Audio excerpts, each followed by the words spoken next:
speaker will be Professor Alfonso Morales. As Dr. Walid Hazdani, he has attended now emergency case. Professor Alfonso will talk about what we know about the clinical and laboratory findings on COVID-19, results of the data synthesis provided by systematic review. Professor Alfonso, he is lecturer and senior researcher at Research Group Public Health and Infection Faculty of Health Science in Columbia. Please go ahead.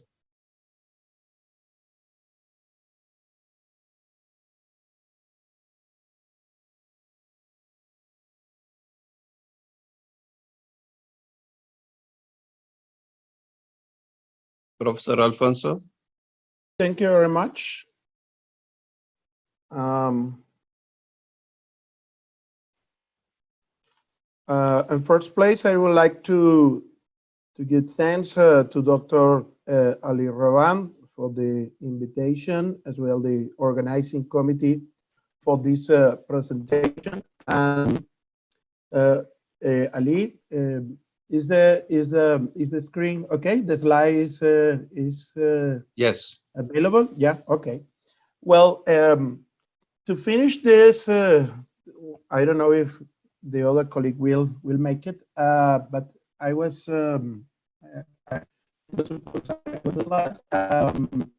maybe to finish this presentation, we will discuss certain things that maybe at the point it's maybe not so common for everybody, but right now there have been a lot of research that make it possible to have what is very well known in the community as a systematic review. So I will discuss about the clinical laboratory findings, and I would like to show about the results of data synthesis provided by systematic review. The outline of this presentation will be including about the review research that has been done on coronavirus. As well, also I will attend as I in Colombia, on the Latin American epidemiology, and then some about the first clinical investigation for to the role of the reviews. I will explain which systematic reviews we have now on COVID till just and it's important. I this presentation about COVID that this is a very changing scenario regarding evidence we have, and I will finish with conclusions around the role of reviews. So the presenters is not hearing. Oh, sorry about that. Let's check why my is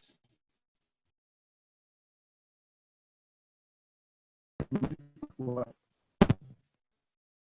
Can you hear that? Can you hear me? yes, the professor, go ahead. Professor, go ahead, please. Sorry. Well, as I was mentioning, most of the presenters have discussed different aspects. Dr. Rawan mentioned already this, and I will share later also this presentation and all the papers we have in the context of our Latin American network that now is working on coronavirus. And I will emphasize firstly this. What we know before this pandemic of COVID-19. And certainly, if you look at this kind of another that we call biometric analysis, we can see that certainly there was not too much research performed on viruses before 2002 when the epidemic started in China. And a similar trend was also observed later for MERS. During the epidemics, a lot of research is done, and really in the past 3 months, many aspects of these diseases came out and it's available in different journals. Nevertheless, concerns coronaviruses were a matter of concern as we discussed in previous meetings at the WHO, like this one, in which I participated in 2018.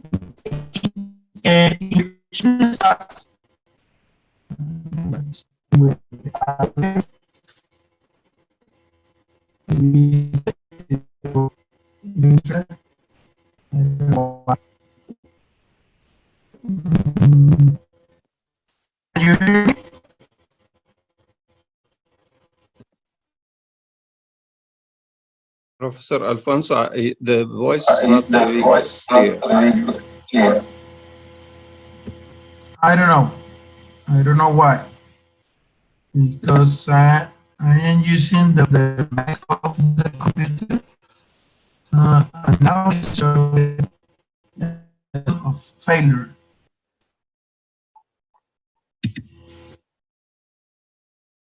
Go ahead, please. Okay, I will continue. I will continue. As I was mentioning, this has been a matter of concern, and this has been discussed of not only for coronaviruses but for other emerging diseases and re-emerging diseases. In this report we developed with WHO a couple of years ago. And certainly there is a lot of concern in different aspects of disease, not only epidemiology, transmission, but also clinical events, especially even including risk groups that now, for example, here in Latin America, we are seeing, such as is the case of a special groups, such as the pregnant women, for example, immunocompromised patients, patients with diabetes, etc. Very quickly, as you know, and this is important also for the rationale of what we are doing right now here in Latin America, the epidemics certainly beginning in China and expand to many other regions in the world. And curiously, Latin America was the last region in the world to receive imported cases of COVID-19, beginning in Brazil, but later in all the different countries across the region.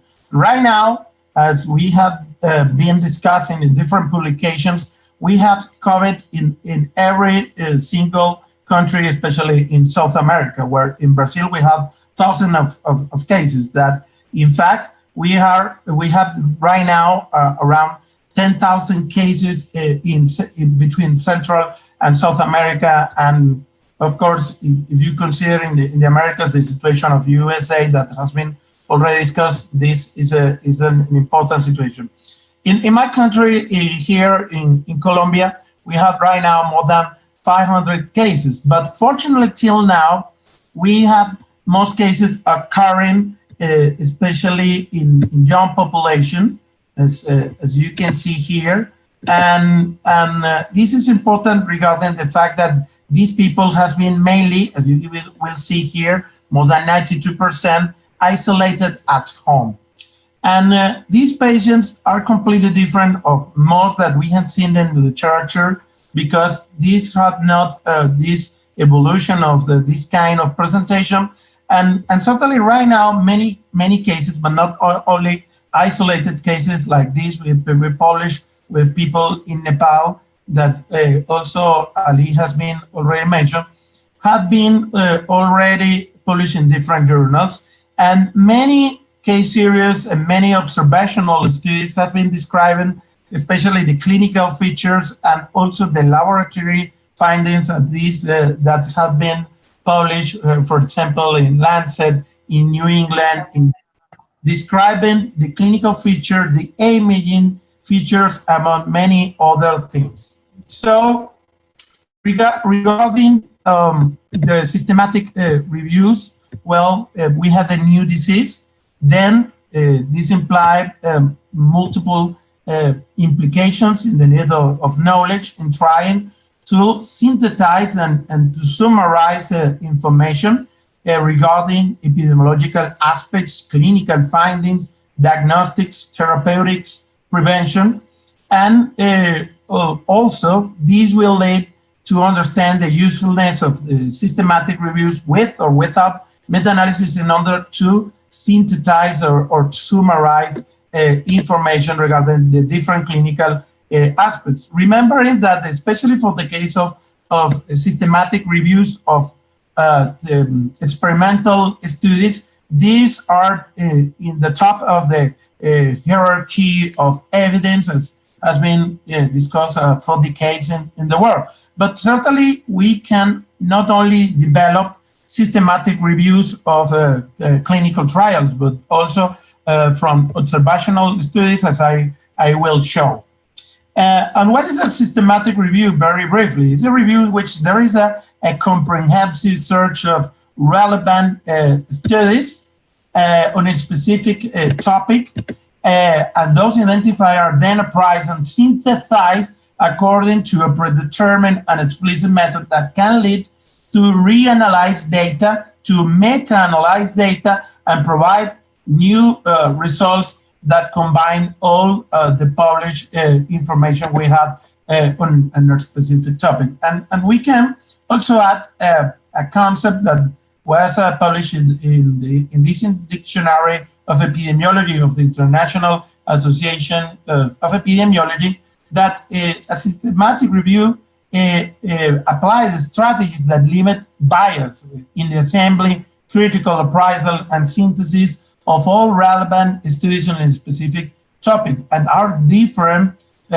from traditional reviews in which these do not involve a systematic search of literature, and also will be a base for recommendations, for example, based in the GREAT guidelines. That is right now very important for countries that are actually developing different guidelines. And recently here in Colombia, we published our national guidelines or consensus about healthcare for more than 200 clinical questions that were developed according recommendations of our experts based on the GREAT qualification in different topics. But this is for the national scenario, but certainly others right now in the region are under developing, such as is the case of the Pan-American infectious diseases, where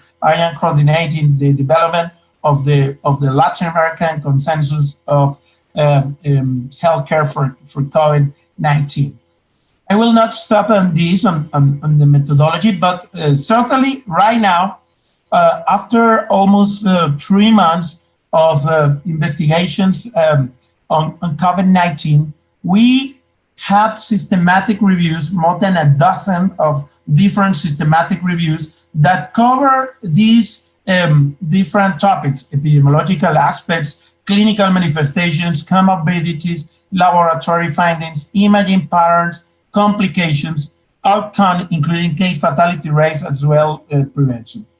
Certainly, I will begin with this first, that was available on 25 February, and this was an initiative from our research group, even in a moment that we were not presenting yet cases here in Latin America. We were at that moment in the phase or stage of preparedness for the arrival of COVID-19.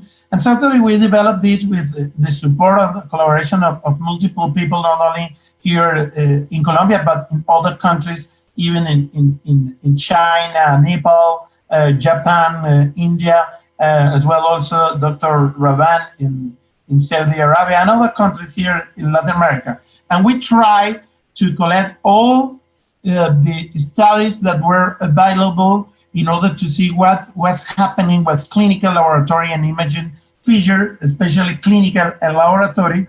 And after that, other systematic reviews have came out about this. We published this in Travel Medicine and Infectious Diseases, and so long has attracted an attention because of the relevance of the data. And if you're interested, you can also follow me, because I am sharing this kind of publication we are performing with the international and national collaboration. Which are the main findings that we had through this systematic review with meta-analysis? As is expected, the patients present with fever in more than 80% of the cases.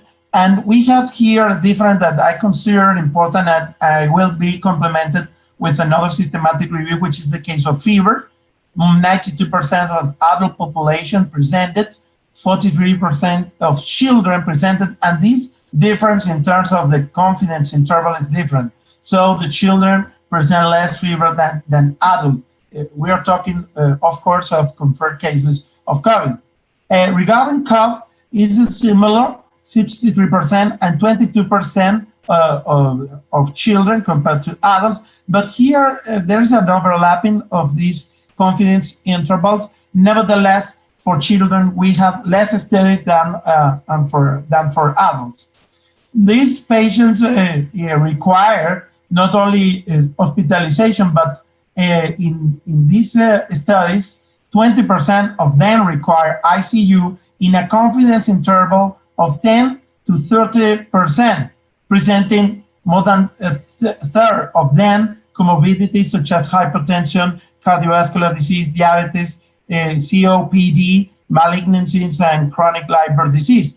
Other clinical manifestations that we've seen in these studies is dyspnea, myalgia, or fatigue, sputum production, sore throat, headache, and the rest. But see here the frequency of them. Right now, in certain countries such as Germany, UK, and even here in Latin America, we are looking right now at shifting in certain clinical findings, such as is the case of anosmia, dyschezia, and especially also headache. And this should be also be considered in the next clinical studies and maybe in future systematic reviews regarding clinical findings.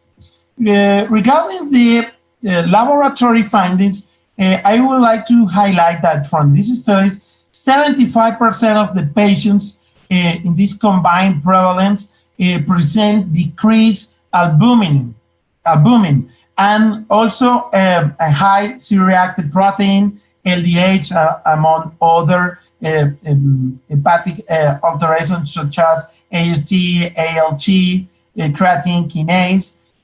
Also, that has been very highlighted. In this case, 43 of the patient presents lymphopenia, and now we have to consider in the future to meta-analyze CD4 and CD8 results regarding this. The ESR, the erythrocyte sedimentation rate, leukopenia, also in this proportion of patient leukocytosis, high bilirubin, high creatinine. And in our systematic review, we include also the imaging findings, but at that moment, there were not enough studies like now, and I will present other systematic reviews that focus specifically and only on that. But certainly, most of the patients present bilateral alterations in the imaging, with no significant difference on this between adult and children, and the pattern of the ground glass opacity was also very common in these studies. Regarding complications in our meta-analysis, we found the anemia was also detected in a significant proportion of patients. The IRDS in third of the patient, acute cardiac injury, acute kidney injury also, and also shock secondary infections. Most of these the patients in these studies that require healthcare require also hospitalizations. And from this study, 52% of the patients were discharged, was reported on them, and 13 of the patients have a little outcome with a confidence interval between 6 and 20.5%.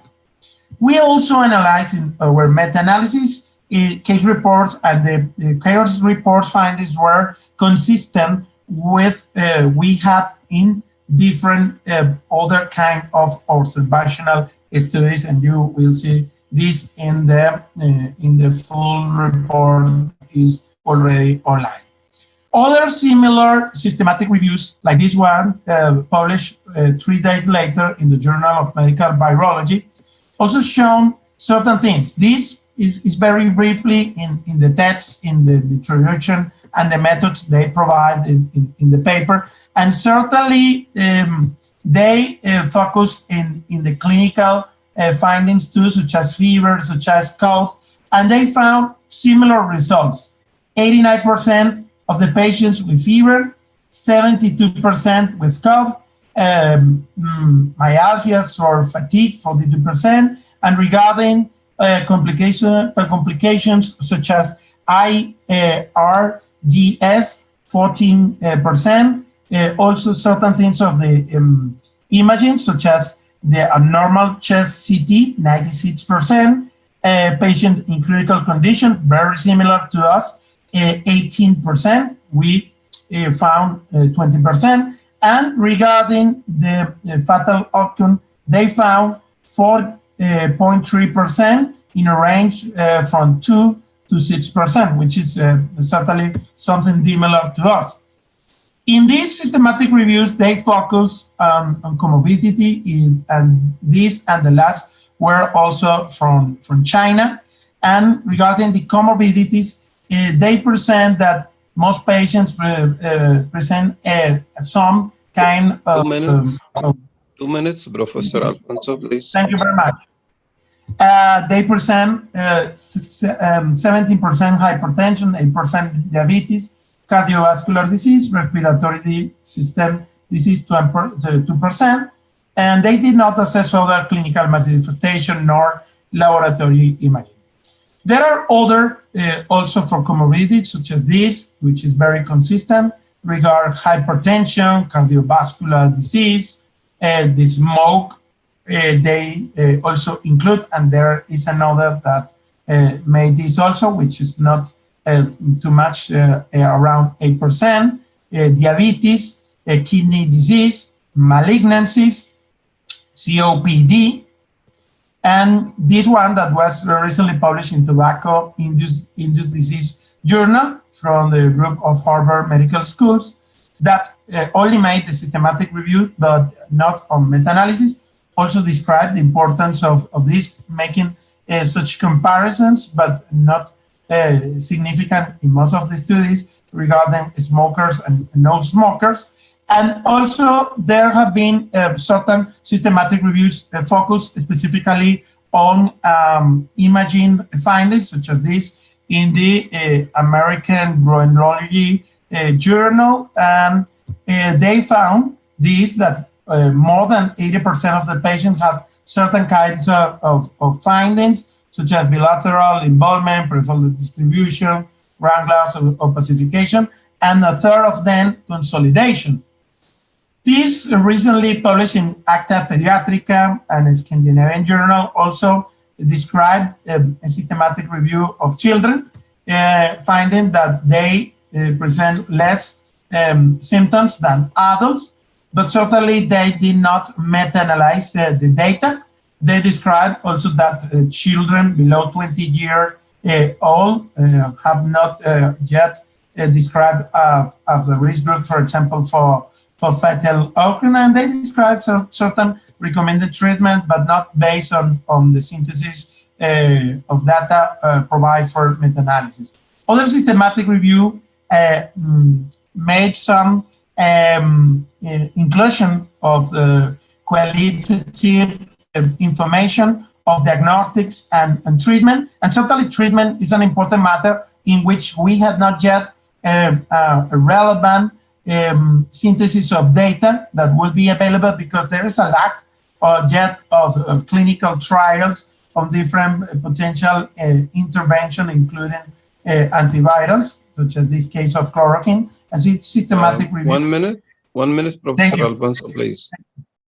Thank you, I'm finishing. And of this, that only provide, for example, the number of clinical trials that are under development. These also are similar. I will not stop on these.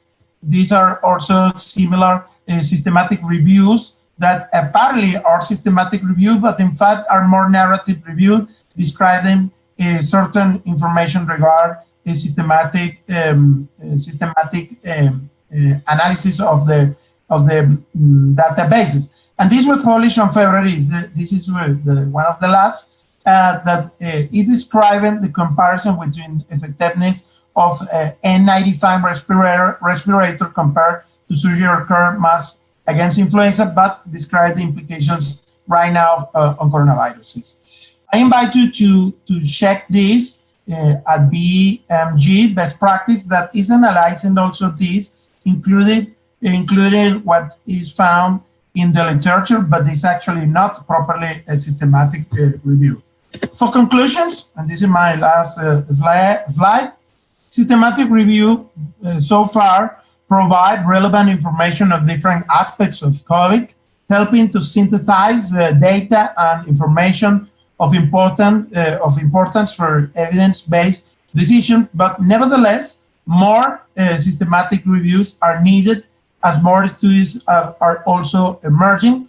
On observational, certainly we have certain aspects, but there are new aspects that we need to consider. For example, I mentioned some neurological findings and new complications, but for experimental, we need to keep an eye on new RCTs that are being published. Everybody knows that the results of the New England RCT on lopinavir and ritonavir, but certainly we need more data to base decisions on that, and also when available will be also useful systematic reviews on trials, including also vaccines. And this is my last slide, and certainly I think coronavirus have posed a challenge for the global health governance, and I would like also to invite to consult this and to consult our publications on the net on landcovid.org. And thank you very much for the opportunity to present this. And I would like to finish with this phrase from Colombia here in Pereira, that in Pereira there are no foreigners, we are all Pereirans. And after this pandemic, you are invited to visit the Coffee Triangle region of Colombia, a place for the best coffee in the world. And thank you very much for the attention. Thank you so much, Professor Alfonso, for this very informative presentation. And we will accept your invitation to visit Colombia later on after this topic.